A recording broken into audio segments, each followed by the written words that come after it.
ოკუპირებულ აფხაზეთში მოქმედი მედია საშუალებების ცნობით, სოხუმის სანაპირო ზოლში ანტიკური ხანის ნაშთებს მიაგულიეს.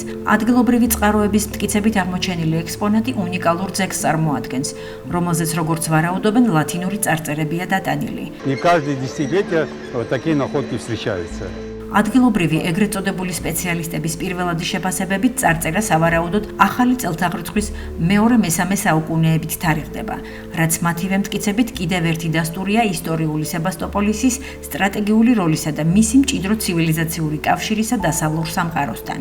ოკუპირებულ ტერიტორიაზე მიმდინარე ეგრეთ წოდებულ არქეოლოგიურ გათხრებს ქართველი მეცნიერები ყურადღებით აკვირდებიან. მათი თქმით, მიუხედავად აღმოჩენის შესაძლო მასშტაბურობისა, ქართველი სპეციალისტების ჩართულობის გარეშე მიმდინარე თვითნებური გათხრები სერიოზულ შეშფოთებას იწვევს, რადგან საერთაშორისო კონვენციების დარღვევით წარმოებული სამუშაოებისას არსებობს ისტორიული კონტექსტის დაკარგვისა და კულტურული მემკვიდრეობის დაზიანებების მაღალი რისკი. მოვისმინე, რომ 10 წლეულის და სებასტოპოლისის პასპორტად ქცევა თუმცა თვითონვე აღიარებენ, რომ ეს არის მეორადი ასე თქვა ჩაყრილი მასალაში პოვნა აი ამ შინდისფერი ქვისა, რომელზეც სულ 600 ნიშანია ამოტვიფრული, გასაზვიადებელი და ჩვენი ქვეყნის პოზიციიდან გამომდინარე, ცოტა სხვა რაღაცაზეა მეტად ყურადღება მისაქცევ. საკმაოდ არასასიამოვნო ტენდენცია დავინახე, რომ ეს სამუშაოები ტარდება არა ფედერალური ფულით, არამედ ვალანტიორებისაგან და მოსკოვში,